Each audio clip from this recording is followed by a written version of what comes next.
Welcome to Savage Minds. I'm your host, Julian Vigo. Today's guest is Charles Piller, an investigative journalist for Science Magazine. His work has appeared in the Los Angeles Times, the New York Times, the Sacramento Bee, and much more.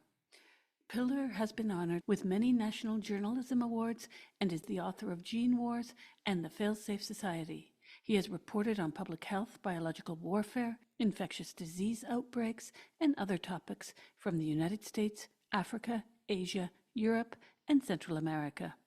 In his new book, Doctored: Fraud, Arrogance, and Tragedy in the Quest to Cure Alzheimer's, published in February, Piller tells the story of the scientific misconduct that shook Alzheimer's disease research to its core and the neuroscientists who helped to expose it. I welcome Charles Piller to Savage Minds. I read your book with great interest because this is a topic that when I was finishing my PhD in the 90s in New York, or finishing the research for it, even though I'm not in the hard sciences, a lot of my cohorts were, and there was much talk in and around 97, 98 about new possibilities in Alzheimer's research, new frontiers. And when I read your book, I have to say, I was shocked but not surprised, if you follow me, by what Yes. happened.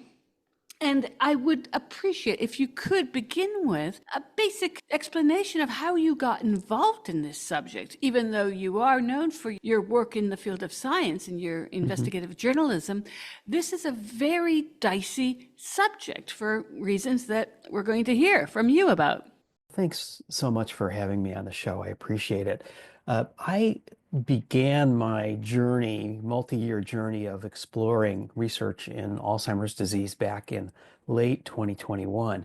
And at the time, I was connected with a neuroscientist who ended up being an incredibly credible and authoritative source on this topic. And that's the kind of source that investigative reporters are always looking for, someone who has both the understanding of the subject and insider information to bring it to life a bit and to expose important information. That guy was Matthew Schrag, who is a neuroscientist at Vanderbilt University. He's also a clinician, so he treats Alzheimer's patients. And he had been looking in detail at some work associated with a drug called Simufilm by a company called Cassava Sciences. And this was a Alzheimer's drug that at the time was under some scrutiny because, in part because it was highly regarded in some circles, both scientific and financial, as a potential breakthrough. But also some questions had arisen about it, and Schrag was involved in examining those concerns. And when he and I started talking, I thought I would be onto a story about Cassava Sciences, and indeed that was true. I ended up writing several investigations about the company. But in a sense, the bigger story that emerged from that started just about a month or so after I first started talking with Schrag, and it involved an examination of one of the most influential studies in the history of Alzheimer's research.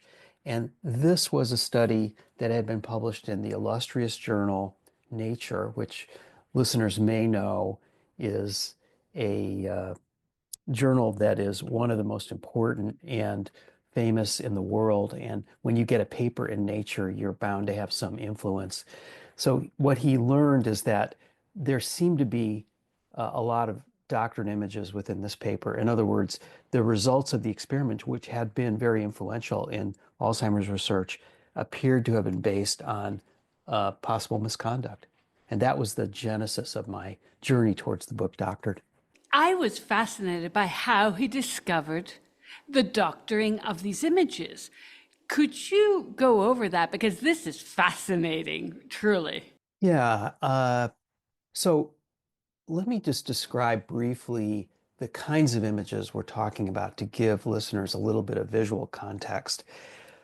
In Alzheimer's research, there are a bunch of different kinds of images that are used, but primarily the two biggest categories are things called micrographs, which are very magnified images of tissue, usually brain tissue, where you can see very small features. And the others are something called Western blots. And these are photographic images of proteins in the sample of tissue that's being examined. And normally, the way they look is like a series of stacked bands, irregularly shaped bands that are a bit of like a stair steps. And the intensity and positioning of the bands can explain to scientists what kinds of proteins were in the sample and in what concentrations. And that's very important because proteins are critical to understanding the development of Alzheimer's disease, and also they're very important in developing compounds that might be used to treat the disease. So these are the types of images. Now, the way this image manipulation often works is that people might use a program like Photoshop to duplicate sections of an image. You might call it cloning these parts of an image and reproducing them in other places within that image to make it appear that a particular effect perhaps was more intense or more clear than the experiment itself actually demonstrated. That's one example of something that can be done with micrographs.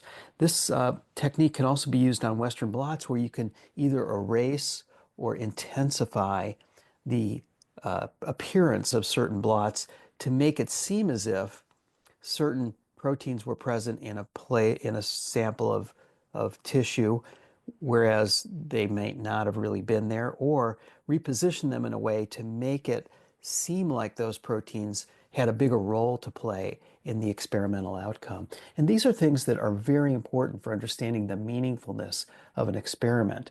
And so when you see these sorts of manipulations, the duplication of portions of an image, the erasure of other portions, the copy and paste of certain portions into the wrong places, these are sure signs of possible research misconduct that could influence thinking in the field. The scientists responsible for this study, were they having to face any kind of oversight, checks and balances? Because you have in the crux of these kinds of studies often universities, pharmaceutical companies, and reputations of research agencies, groups, coalitions between researchers in various universities. You have a lot in the balance there. How is it that this one scientist discovered basic research fraud and this was not suspect at all until then? Yeah, it had been 16 years in the scientific literature. It became one of the most cited basic research papers in Alzheimer's history during that period of time. And no one detected the problem. The peer review systems of the journals did not detect it. The funders did not detect it. The university did not detect it. And I think what this reflects, and if you will, I want to preface this a little bit with a bit of a caveat, which is to say, the institutional authorities of science who did not catch this sort of problem and unfortunately have a long history of failing to catch these kinds of apparent misconduct. And I'm referring to the funders like the National Institutes of Health in the US and the regulators like the Food and Drug Administration, the universities that are among the gatekeepers of scientific knowledge, and of course the scientific journals. And I speak advisedly. I'm someone who works for the journal Science, an important scientific journal like Nature. And uh, on all levels, there's been a breakdown in appropriate and effective oversight for possible misconduct of this kind. And part of the reason is that peer reviewers, who are the experts who look at these papers and evaluate them and comment on them before publication, they're not trained or expected to look at the possibility that image doctoring had occurred. And consequently, they don't catch it. And the journals themselves, until quite recently, have been pretty complacent about this. Now, I'm happy to say that since 2006, there have been some changes, and many journals, including Science and Nature, have a reasonably good process for catching this kind of misconduct before it enters their pages. But it's difficult and they're not perfect. And back in 2006 and really until quite recent years, the amount of papers that would get through with undetected problems was enormous. And it's really a consequence of complacency and I would say some arrogance that these institutions didn't take it more seriously and realize that it was a problem that it was their responsibility to dive into. And um, again, I think these are institutions that have served the public well in many ways that I personally find have led to enormous breakthroughs in science and medicine. And I'm including the funders, the regulators, the universities, and the journals. They've all played a very important and positive role, but they're not perfect and they have weaknesses that have led to serious problems in integrity. That's where I'd like to head to next, because what I loved about your research is how you tell the listener, you show the listener that the problem goes far deeper than this one fraudulent study. And if we could step towards, well, you have a chapter called the amyloid hypothesis, and you have, in fact, discussed the sticky plaques and other toxic compounds that comprise amyloid beta. And from what I sussed out, I swear, this was a great read, but not easy for me. What I understood from this is that part of the reason behind the fraud, not maybe the motive, but part of the ethos, let's say, is that the science around Alzheimer's research is itself fraudulent in the sense of there's a certain directionality towards the amyloid hypothesis that formed part and parcel of the fraud. Yeah, I wouldn't use the word fraud in that context exactly, but if I can, let me just take us back to the beginning very briefly to Mhm. provide some context for how the amyloid hypothesis that you're referring to emerged and why. So back during the first description of Alzheimer's disease by its namesake scientist, a German scientist, he was doing an autopsy of the brain of a dementia patient, someone who had suffered from terrible dementia. And after she died, he looked inside her brain and found uh, prevalence of two different types of proteins. One amyloid protein that you've just described, its characteristic sticky plaques that accumulate in the brain often in older people. And second, another protein called tau, which are described as these tangles from their kind of string-like tangled shape. And those are inside nerve cells. And so the two types of proteins plus dementia were described as the cause and the characteristics of this disease, Alzheimer's disease. So a lot of decades went by and not much happened in regard to intensive research into Alzheimer's. And the reason is a simple demographic one. Until the 1960s or so, there just weren't that many people in our society or in developed nations generally who were growing old enough to uh, to be the characteristic age when they would start to have Alzheimer's symptoms. In other words, old age. But because of other medical breakthroughs and advances in vaccines, antibiotics, uh, remedies for heart disease, cancer, et cetera, lifespans were growing dramatically during that period. And suddenly you started to have a pretty large population of older people that is now, gigantic. As we all know, a lot of people in society reach the age of 80, even 90 or older. And as a result, Alzheimer's became a big problem and a lot of money was poured into trying to understand it. Now, in the early 90s, a idea behind this whole thesis associated with amyloid proteins began to emerge. And this so-called amyloid hypothesis is pretty simple to understand.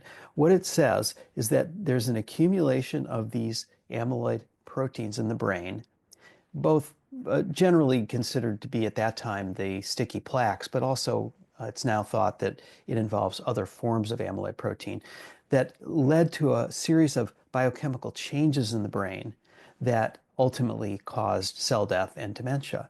And so it was a logical really a sort of a thoughtful and really pertinent way of describing the disease as it evolved from the original thinking of the German scientist who was the first one who defined it. And so naturally, people thought, of course, this makes perfect sense. This is the way to go. And an enormous amount of drug development started to occur to attack amyloid proteins in the brain. And so over the course of the 90s and early 2000s, a bunch of different drugs were developed that were tested in people, and they had this amazing ability, very successful ability, to remove amyloid proteins from the brain. But unfortunately, they were unable to have any beneficial effect on the dementia symptoms of Alzheimer's disease. So discouragement was emerging in the field. Concerns were being raised. Do we really have the right way of looking at this, or are we overlooking possible other mechanisms that are behind Alzheimer's? So then now we're getting back to this question that you're raising about the prevalence of this hypothesis and what happened in 2006. So in 2006, this study came out in Nature that we briefly mentioned that Dr. Schrag was looking at. And this study, which was done at the University of Minnesota by an illustrious Alzheimer's researcher named of Karen Ash and her protege, a postdoc at the time, Sylvain Lesné, French scientist. And the two of them were working on this with colleagues, and they had a clever experiment where they produced mice that were they worked with mice that were producing copious volumes of amyloid proteins and depositing those in their brains. This is a genetically engineered mouse. And they extracted the proteins and then refined one certain protein. They called it amyloid beta star 56. And that's a kind of a catchy name in the scientific world, you might say. And it helped them gain a little bit of a mind share. When people saw that word, it was easy to recognize. Star 56, their star protein. They injected this into rats, and very quickly the rats developed memory issues that were described as being akin to the memory problems in Alzheimer's disease that people experience. And so what you had is, for the first time, a kind of cause and effect relationship between a particular substance and the symptoms of Alzheimer's, albeit in animals, but still it gave the whole field this injection of hope and belief that they were on the right track, that amyloid proteins were the linchpin of this disease, and that targeting those proteins was the essential factor that most of the science should rely on. And this created the dominance. This helped to create, I should say, reinforced the dominance of the amyloid hypothesis in the field, which still continues to this day, although, you know, again, I wrote a whole book about describing some of the issues associated with it, and you know, there are other things going on as well. But suffice it to say, when Matthew Schrag noticed the apparent image manipulation in this seminal study that had played an important role in reinvigorating belief in the amyloid hypothesis at a time when skepticism had been rising, this was very, very concerning. I remember the moment he and I were first talking about this. It was in January 2022, and both of us lapsed into a few moments of stunned silence because we understood that if this experiment had been faked, then it raised really big issues about the whole direction of some of the important elements of Alzheimer's research going forward for the previous 16 years. Well, certainly, because the billions of dollars that have been put into Alzheimer's research, not just in the US, I'm thinking globally, is tremendous. And to have, I said the word fraud, and I know you objected to that, but to me, if there was image manipulation, that would, in my mind, maybe it's not the most accurate term, be a form of scientific fraud, because that itself is a domino effect that will obviously, and has had a knock-on effect towards research forthcoming. Hence, how many more billions of dollars or euros or what have you have been put towards this hypothesis, when in fact it might be the wrong direction, or there might be, um, let's just say, concomitant factors where it might be that plus something else. So, are there any estimations as to the kind of economic damage that has been leveraged, not to mention human life also?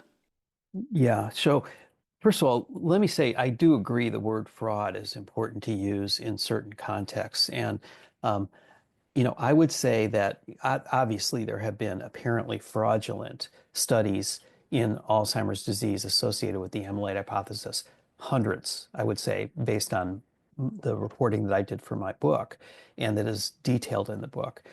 That said, not everything about amyloid research is fraudulent. There's a lot of really, I mean, look, my belief is that like in any other walk of life, there are a certain small percentage of people within scientific research in general and Alzheimer's research in particular who are willing to cut corners or engage in outright fraud for personal gain or for their reputational benefits or for advancement of some kind.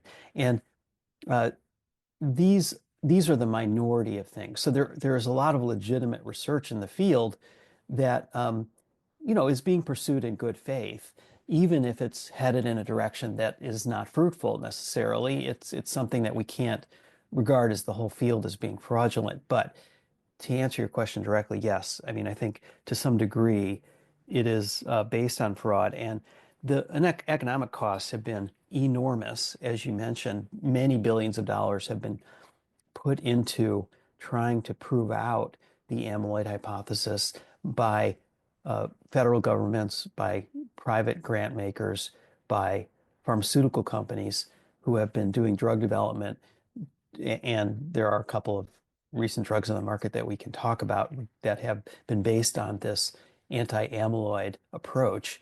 And obviously, this has been a frustration because a lot of other ideas about Alzheimer's disease have unfortunately gotten short shrift, and we don't know if they'll be proven out eventually as being beneficial to patients. But what we do know is that in the history of Alzheimer's disease, a lot of those ideas have been sidelined, starved for funds, or even actively shunted aside by power players in the business because they were interested in trying to ensure the primacy of the amyloid hypothesis. And this is a phenomenon that I describe in the book as the amyloid mafia. And just to be clear, it's not a real mafia, it's not a real organization, but it is a kind of way of operating that has tended to capture the mainstream of thinking within the field and the mainstream of important entities that are the ones that are responsible for setting the research agenda. Well, I really appreciated that chapter because it seems to be a very clear illustration of when research is aiming towards a certain goal rather than allowing the results to lead to some truths or more information. That said, you mentioned it just now, but could you discuss the tie-in with pharmaceutical companies and then the products that were created on the basis of this hypothesis? And I would also add the kind of pressure that scientists are under when they even produce grant applications to research anything related to Alzheimer's. Is there not necessarily going to be some kind of tie-in to the pharmaceutical industry? And if it's looking for certain kinds of answers? Well, it's sure these relationships are very important in drug development. I think basic scientists, though, are in universities are often a bit detached from the specific pressures of pharmaceutical companies, as long as they're funded by federal agencies. Now, when they are developing uh, compounds that might eventually be turned into drugs, those ties become very close. And as we've seen in the US, and this is also true in Europe, enormous sums of money flow from pharmaceutical companies to physicians and scientists to promote, develop, and essentially uh, shill for their products. Now, this is I think, a terrible conflict of interest often, and one that is worthy of close examination. I've written many stories about this, as have other journalists, about the possible deleterious effects of this corporate money on the way in which drugs are both developed and sold.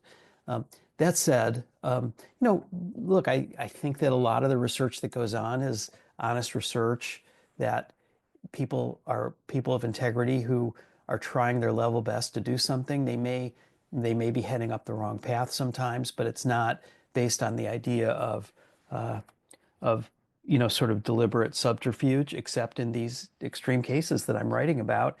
Unfortunately, these extreme cases are, less rare than people realize, so it can be very problematic in the field. A small number of improperly done or falsified studies, if carefully placed and in prominent journals, can skew thinking in the field in important ways. And I think this is what we've seen to a degree in Alzheimer's research. So that's very problematic. Now, you had asked about the drugs that are on the market based on the amyloid hypothesis, and I'd like to address those directly. So in recent years, there have been a few drugs approved. They're not approved in all countries. They're first in the United States, and then to a greater or lesser degree, some European countries have signed on or decided that they would not approve these drugs. You have to go country by country to see where they might be available. But in general, these drugs are based on the idea that if you remove these amyloid proteins from the brain, again, it's the same general idea that we saw in the failed drugs of the 90s and early 2000s. But there's been many more failures of these same sorts of drugs between then and now. The most recent drugs, though, one is called Leqembi and one is called Kisunla. These are anti-amyloid antibody drugs. So the body naturally produces antibodies to fight off infections. These are artificial antibodies that are infused through a vein into the body, and then they are targeting these amyloid proteins in the brain and trying to essentially flush them out of the brain. And so what was found in the major clinical studies associated with these antibody drugs was that to a statistically measurable degree, you could say that the cognitive decline in patients who took them excuse me, was a little slower than the cognitive decline in patients who did not get the drug. So let me unpack that a little bit. It means that all the patients in the study, the ones who were taking the drug and the ones who were not taking it, who were taking a placebo, they all continued their steady cognitive decline. That is the principal terrible symptom of Alzheimer's disease. But the ones who took the drug, they declined to a very slightly statistically measurable slower extent. Now, just to be clear, the difference was so slight that many neuroscientists and neurologists who treat Alzheimer's patients say that it would be impossible to perceive the difference. In other words, there's a statistically measurable effect in the clinical study, but is that something that's meaningful, clinically meaningful to patients and their loved ones? And the answer is there's disputes about it, but many neuroscientists and neurologists say no, it would be imperceptible. So these are not drugs that cure Alzheimer's or do anything remotely close to it. They do not arrest or reverse the symptoms of the disease. Now, if these drugs were cheap and safe, then I think a reasonable person would say, well, let's ask patients to take these anyway, because if they're cheap and safe, then these are drugs that, if they even just have a tiny minimal effect, people who are very panicky and desperate, understandably, about the progression of the disease would be well served by taking them. But unfortunately, they're very expensive, tens of thousands of dollars per patient per year. And they have very potentially deadly hazards associated with them. And this is brain swelling and bleeding. They require many brain scans to try to catch or look out for the possibility of endangering a patient to that sort of brain swelling and bleeding. The Food and Drug Administration in the United States has put a warning on the product label for these drugs, and it's called a black box warning. It's the most stringent warning that the agency requires. It refers to the risk of death from brain swelling and bleeding. Now, most people who take drugs do not get that kind of a very serious reaction that could cause brain damage or death, but some do. And so, again, if they were cheap and safe, why not?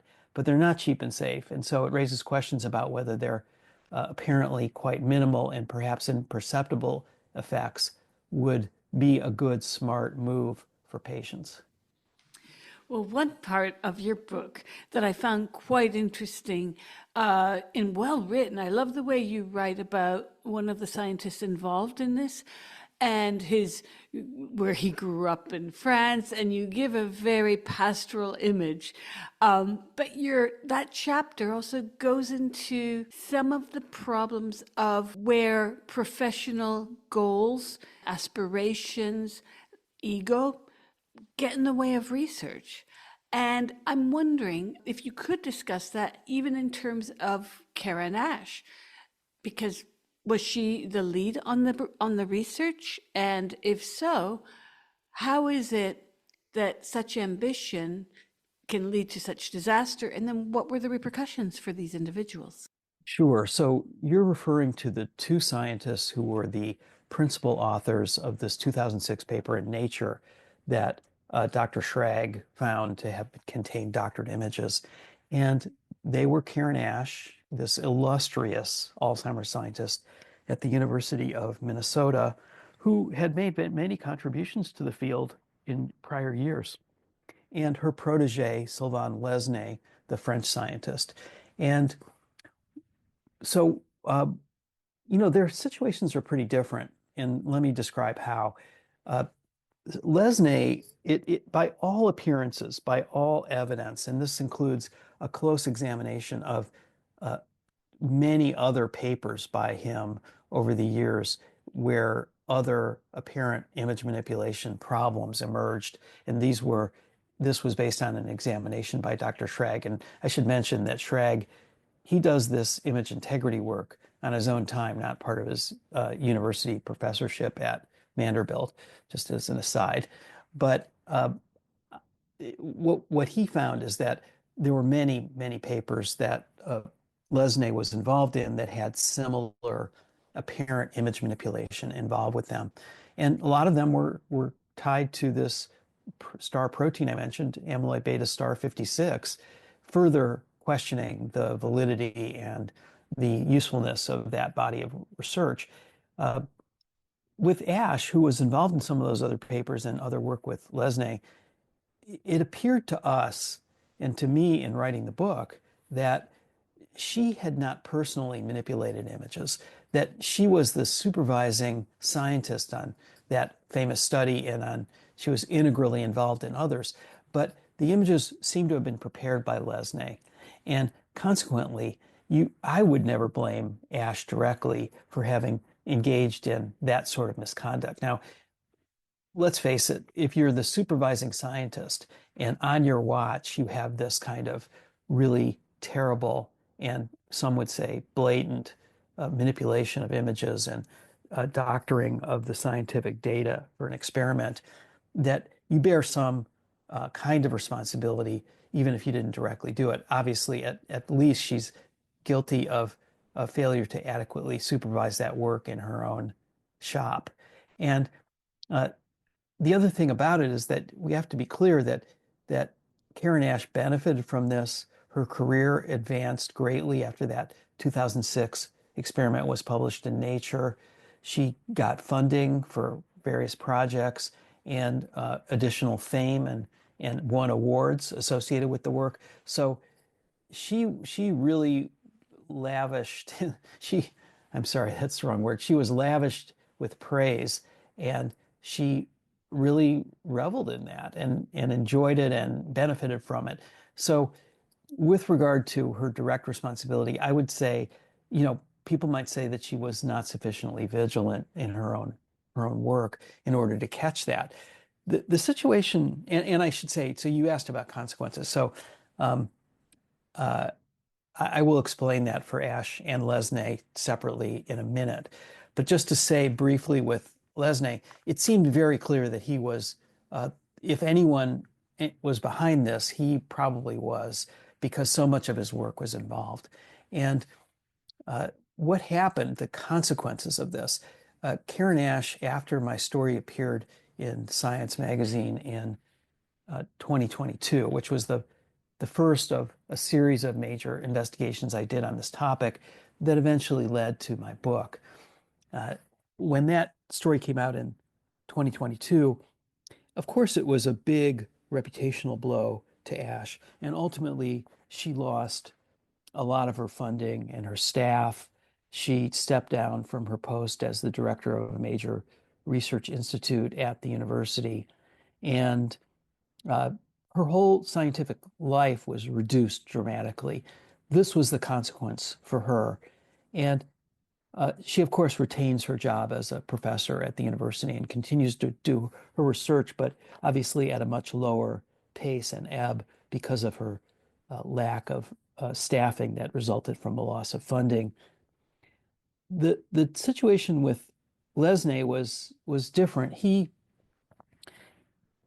went under investigation by the university, and this investigation took almost 2 years. And only about a month ago was it resolved. And the university concluded that he had engaged in apparent misconduct involving 4 papers. And these were among about almost 20 papers that Dr. Schrag found had contained apparently manipulated or improperly used images. So it was a small fraction of the overall problem as outsiders, independent evaluators could see. But that said, ultimately what happened, the university never released any details of their own examination, which I think is one element of the problem of having the institution with the most to lose and the least to gain from a prompt, thorough, and publicly accessible examination of apparent misconduct. That's a little bit of an aside, but what happened is that Lesney quit his job just basically, what's today, February 28th, we're recording this, and he is leaving the university as of March 1st, and he quit a tenured full professorship as a result of this. So a big, big change for him, big change really for Karen Ash too. So in these rare instances, there are real consequences. And there have been other cases that I've written about that have created real consequences for the scientists involved, some of them very important scientists, even in some ways more important than someone like Karen Ash. And so things can happen. There can be results. But I would say that more generally, it's very unusual for, even after apparent image manipulation is found and described in these papers, there are many, many, many more examples of basically nothing happening to that person. They continuing with their work, their funding, and their reputation intact. You're listening to Savage Minds, and we hope you're enjoying the show. Please consider subscribing. We don't accept any money from corporate or commercial sponsors, and we depend upon listeners and readers just like you. Now, back to our show. Reading through your book, I kept thinking about the Peter Principle because I've done work in a completely other sector within the NGO world, and I found that this tended to be the case, that when people made grave errors, there was rarely a full addressing of the issue, investigation, nothing, no transparency, and promotions to other UN offices in other parts of the world. And I've always been curious about that. But one thing that I really appreciated is how you traced the mentorship by the then younger French student and how he sought validation, his undergraduate studies, and how I think ambition can really destroy the field of science. At the same time, I mean, you talked about, and I think it's important to underscore, obviously, not all people, most people are in the field of science to do good. But what are some of the problems you discovered aside from this case in terms of what I referred to earlier, the checks and balances that might be useful to prevent these kinds of research dilemmas, let's call it that, and even in other areas, pseudoscience? I'm not talking about Alzheimer's per se. I work in another field. I've done a lot of investigation into the quote unquote gender science, and I've interviewed some of the top researchers in neuroscience. And it's quite interesting to see how political movements can emerge within certain medical identity politics, and that can push forward certain kinds of emphasis. I found this as well when I did a piece on CF, chronic fatigue syndrome. Oh my, that was unpleasant because I got mobbed after I wrote a piece on a specific angle within the advocacy arena and online groups. You mentioned the ways in which research institutes and big pharma, or not even big pharma, just pharmaceutical companies and universities themselves, all of these kinds of political vectors have some kind of pull or push on how research is conducted. That, together with your wonderful chapter on the amyloid mafia, but on the way that the amyloid hypothesis has become its own hegemony, what might be, or are there possible solutions to what has happened, not within only this one example, but others that you've uncovered? Are there ways that science can have measures to prevent this kind of dishonesty within presenting research findings? Sure, there are ways, and I would describe the problems as multifaceted. One really important element involves the publish or perish ethos within academic science. And this is a problem insofar as volume of publications has become the coin of the realm for advancing in your field. And it's led to a host of other problems. For example, a lot of pretty inadequate work, but high volume of it ends up getting credited, and it allows people to advance to greater positions. The sort of pressure that's exerted in that way, we really need slightly different reward structures in science to emphasize quality over quantity. That's, I think, step one. The other thing is that I think integrity as a central value of science, even though people would imagine that this is well understood, and I think it is sort of intuitively understood, it needs to be taught to young scientists to understand how important it is not just to believe in integrity, but to do the sort of checks and balances and collegial activities and working with each other in these collaborative ways that have many hands that can check and double check results in such a way that it can try to preempt the possibility of one individual or two individuals on a larger team engaging in apparent misconduct. So that's something that could happen, the training process for young scientists. Part of the issue right now is that also there is an enormous competition for funding that is desperately important for scientists. In Europe, in the United States, there just isn't enough money for the number of people who are chasing that money. And there's just huge numbers of PhDs being generated who can't really get the funding to get their own lab or to keep the lights on once they do get a lab. And so this is a situation where you have these sort of pernicious influences, the failure to appropriately emphasize integrity in research, the emphasis on publish or perish to push people to do work as quickly as possible, and also leads to the development of lower quality journals or even fraudulent journals that are contributing to a pollution of the scientific literature so that issues become more cloudy rather than more clear, which is sort of the whole goal of science, is to clarify these problems. And when you have that combination of things with the chase for money and the desperation that sometimes scientists feel, you create incentives for people to cut corners or to basically do things that they might even justify in their minds as being maybe not exactly right, but well supported by their deep belief in their ideas. You know, you might see a situation where a scientist might say, well, I feel very certain that my hypothesis is true. And even though I'm not quite getting the data from the experiment that I expected, I know that in the future I'm going to be able to prove that out. So for this one, I'm just going to change this image in this way and in that way to support the hypothesis and get it published and allow me to get more funding to really prove this out over the long term. That obviously is scientific misconduct, but you know, the human capacity for rationalization is huge. And even people who aren't, you know, outright frauds might engage in things that are really improper at times. I completely agree with you. You make a reference, very brief reference in your book to Thomas Kuhn, who's one of my heroes.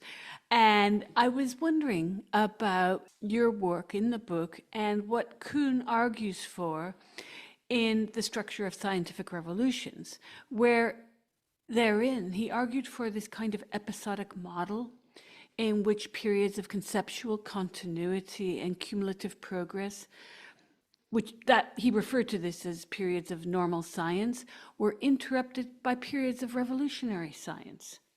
And I'm wondering if maybe we're not in a similar trap where the amyloid hypothesis, for instance, has become this kind of go-to, the hamster wheel, let's call it, where funding, research interest, kudos given to the many scientists who have ostensibly advanced that field, despite the lack of certain types of evidence, not completely, because I agree there are many studies which show that there is a definite, or not a definite, but there is some kind of continuum between these plaques and Alzheimer's, but yet it also does not leave room for looking out towards other parts of the wheel, I guess, if you look at it as a spoke, and maybe there are conterminous factors.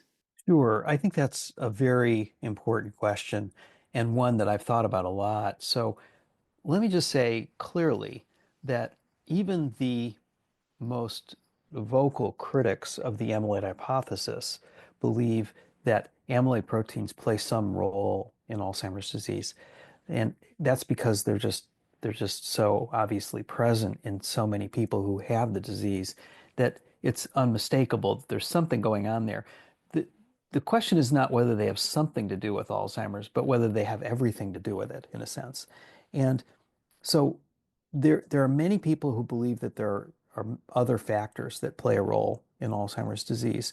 And I think just to get back to your question about Kuhn and how science operates and how it changes, I think what's really important to remember is that when a particular scientific idea, a way of looking at something like, let's say, Alzheimer's disease, becomes not just entrenched, but solidified by the authorities of science, the famous scientists, the funders, the patient advocate groups, the academic journals, the universities, it becomes the conventional wisdom.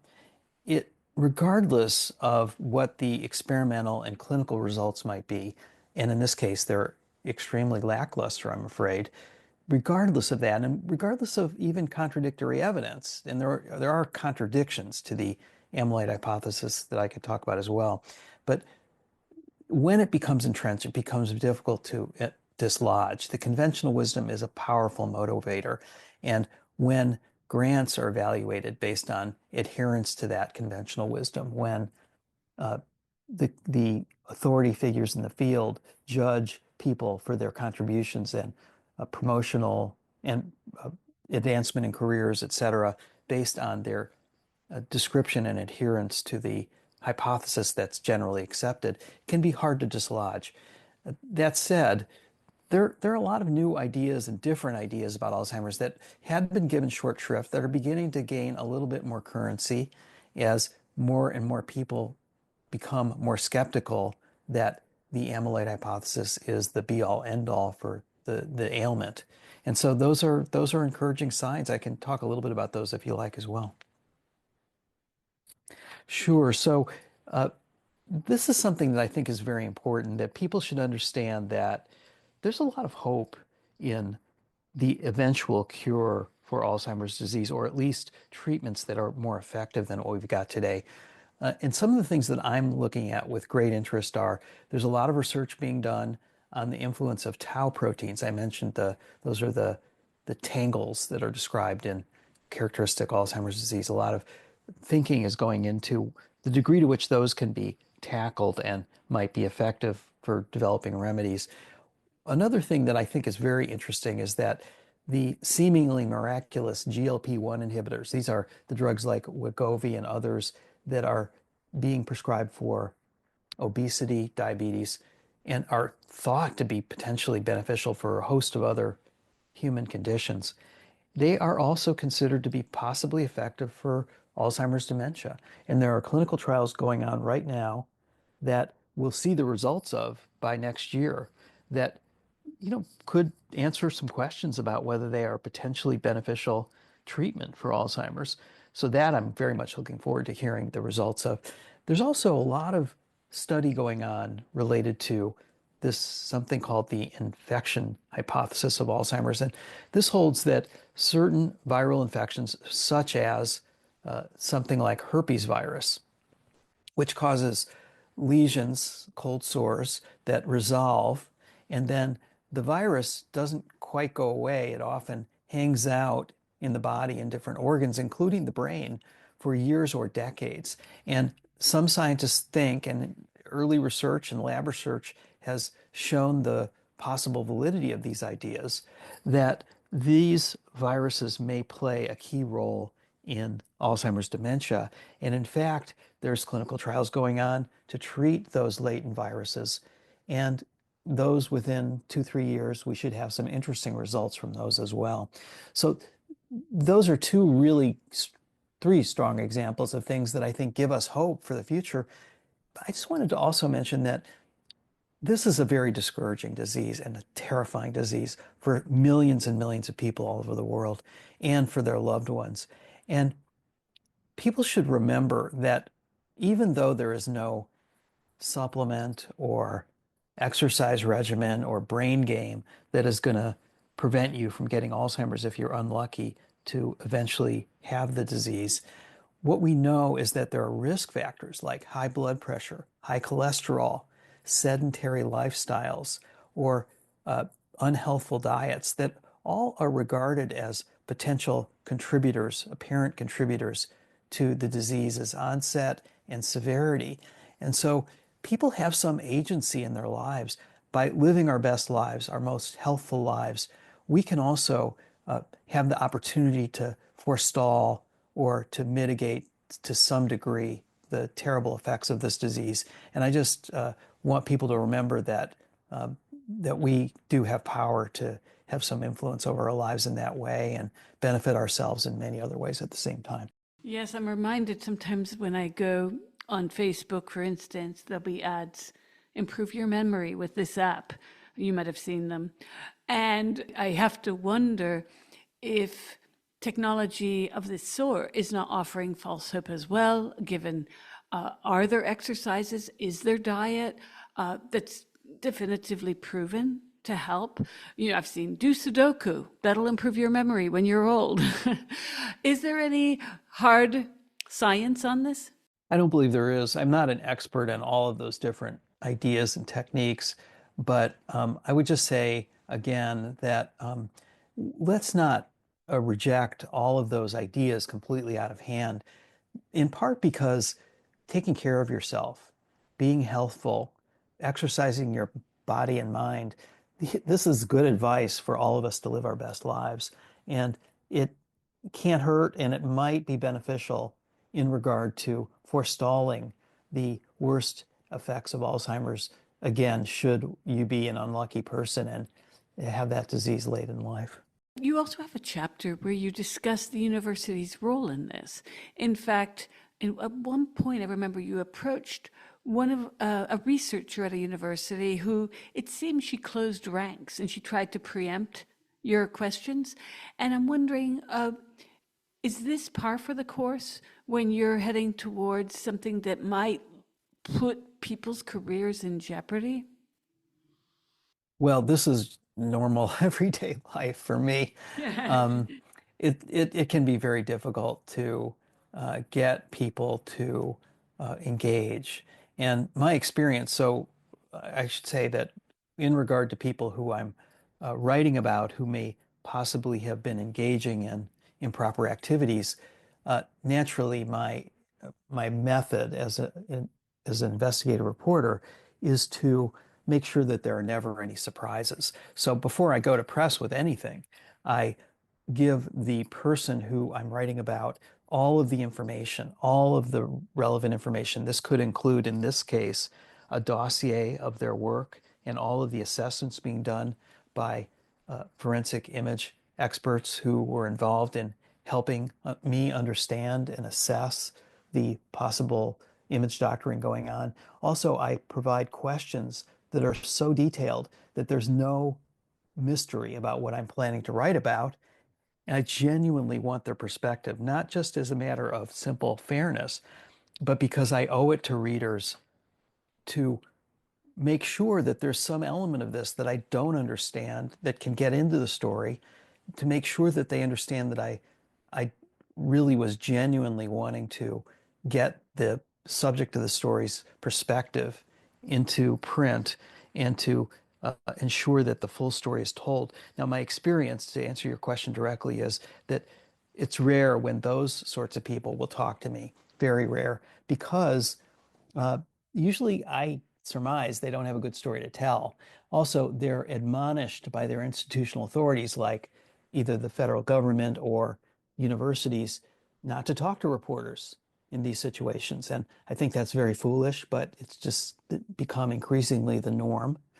Uh, the other problem that one encounters in reporting these kinds of stories involves the difficulty of getting disinterested outside experts to comment because people are afraid to enter into controversial topics.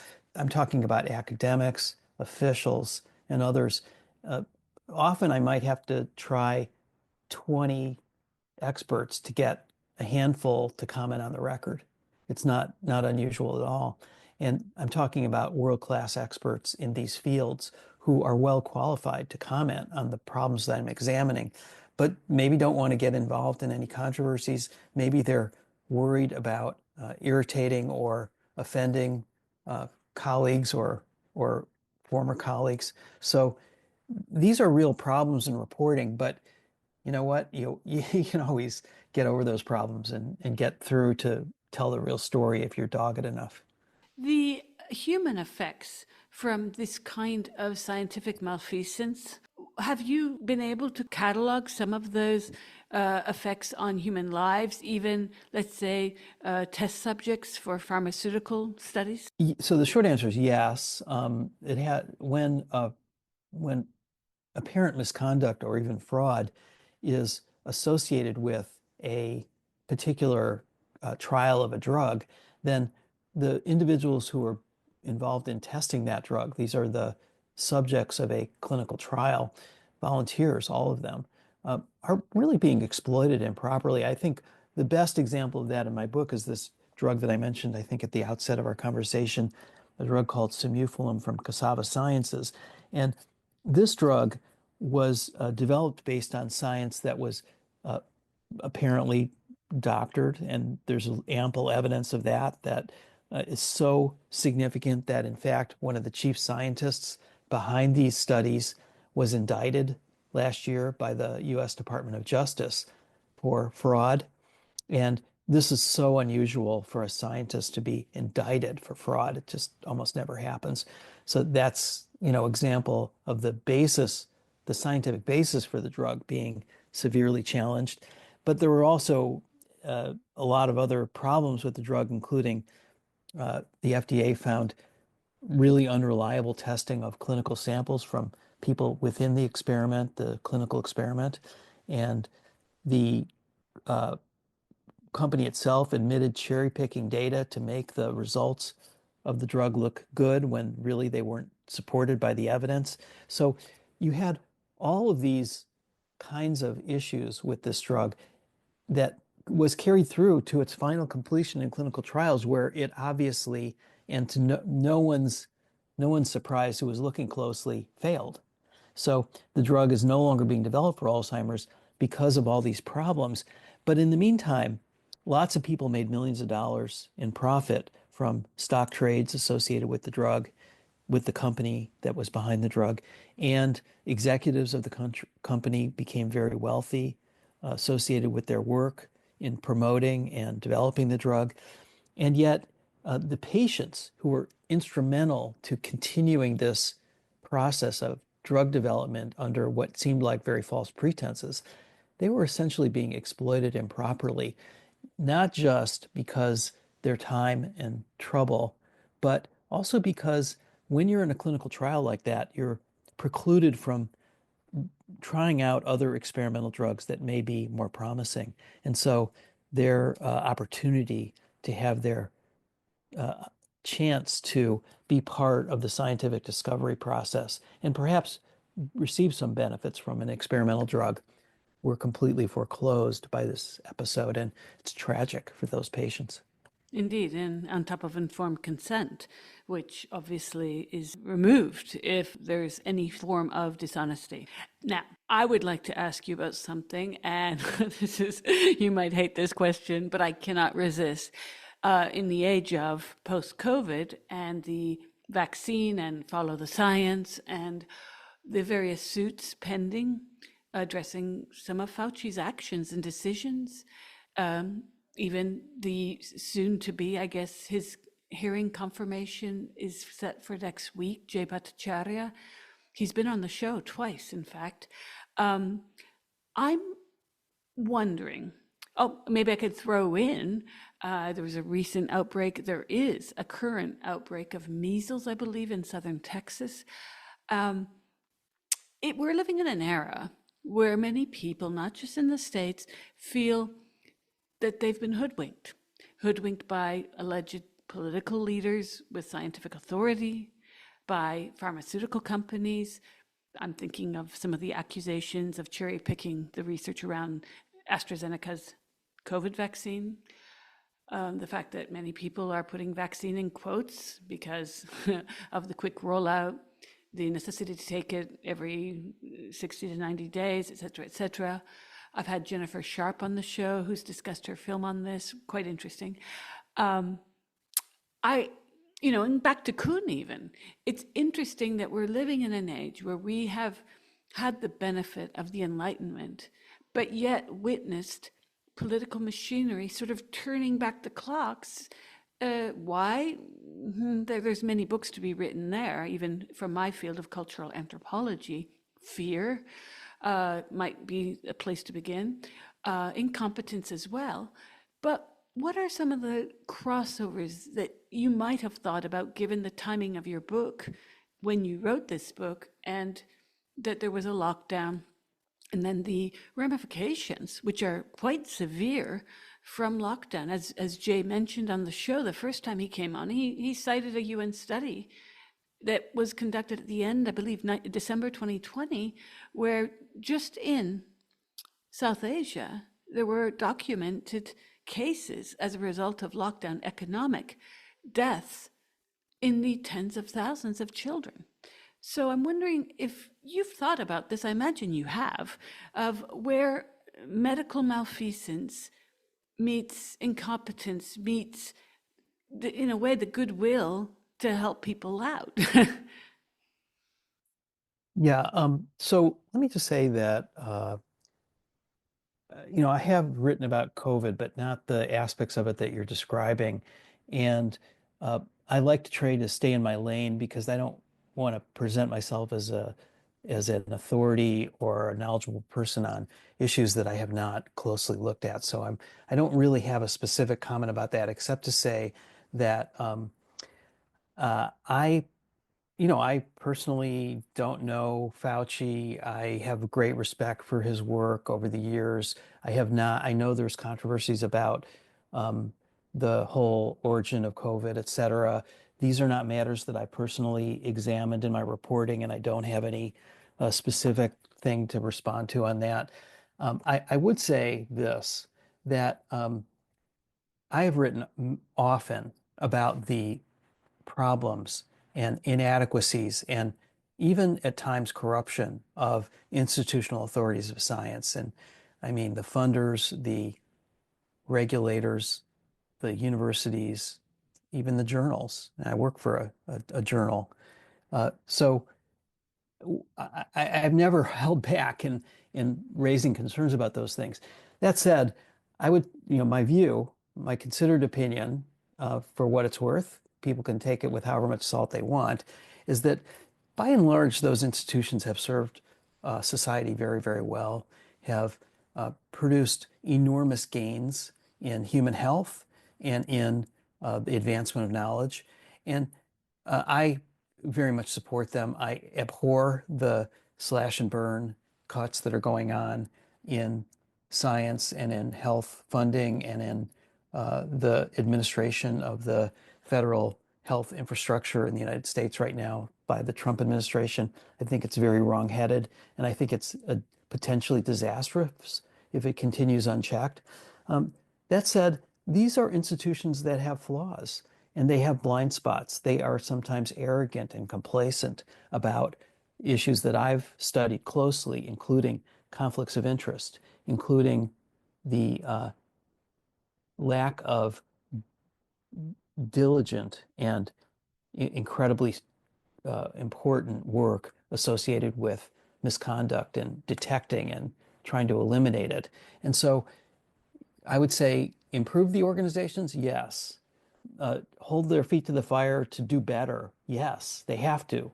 They have to do better because they serve us in our societies, and we have the right to demand and expect better from them. Tear them down? No. Cut their funding so that they can't do their work effectively? No. Um, and you know that's my position, and I feel strongly about it.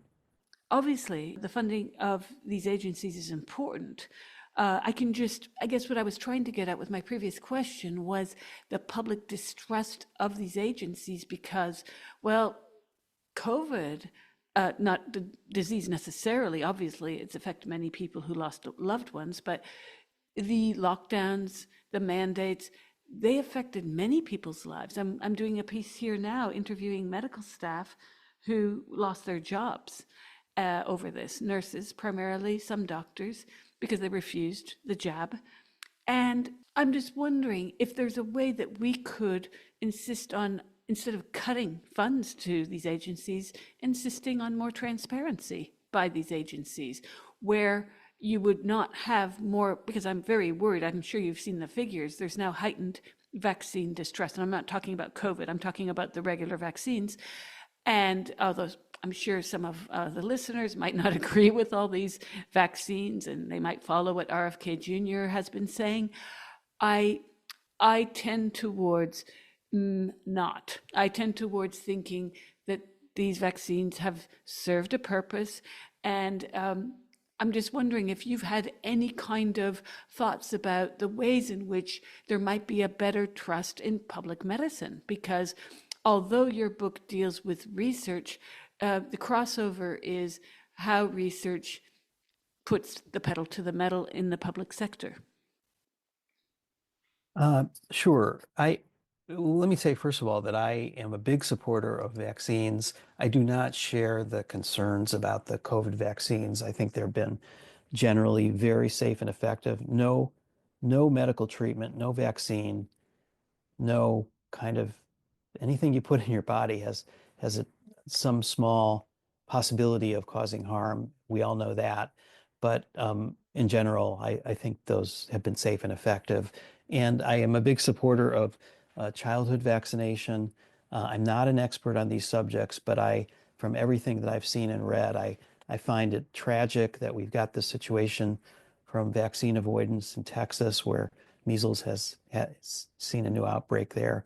So, uh, that said, I would say where the crossover is that, and I think you're seeing this to some degree in the concerns that have been raised about vaccine avoidance, et cetera. Uh, I think distrust is bred from uh, experts of various kinds, be they physicians or scientists, being arrogant or condescending.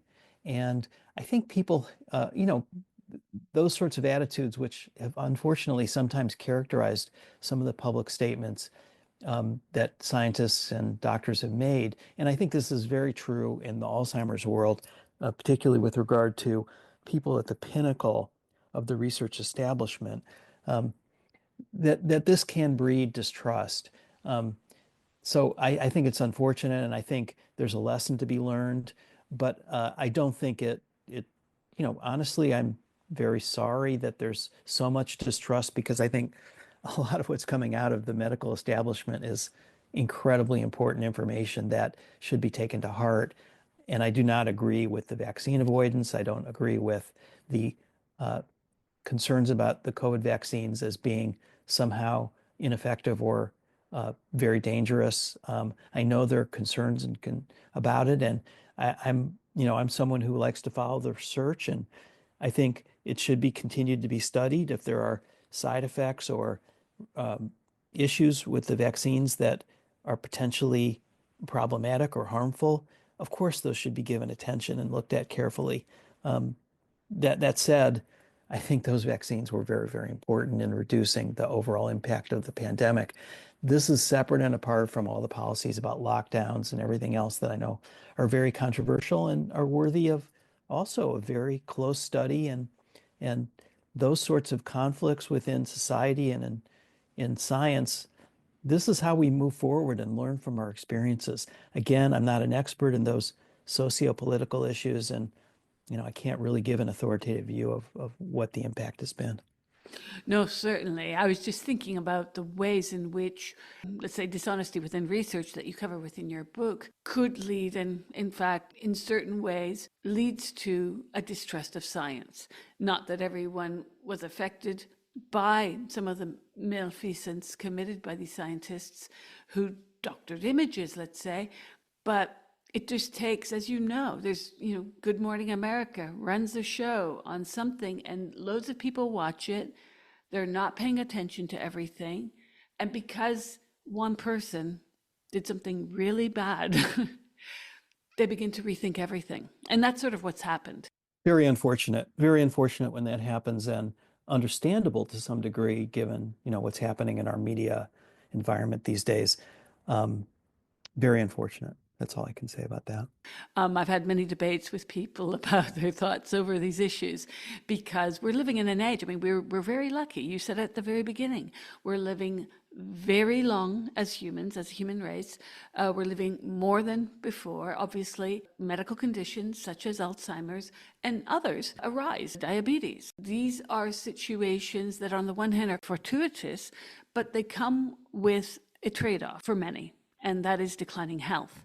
So the importance of science on our lives, we cannot underestimate. I'd say we ought to maybe take it a bit more seriously, despite lockdown and the many valid criticisms about what went on in many places.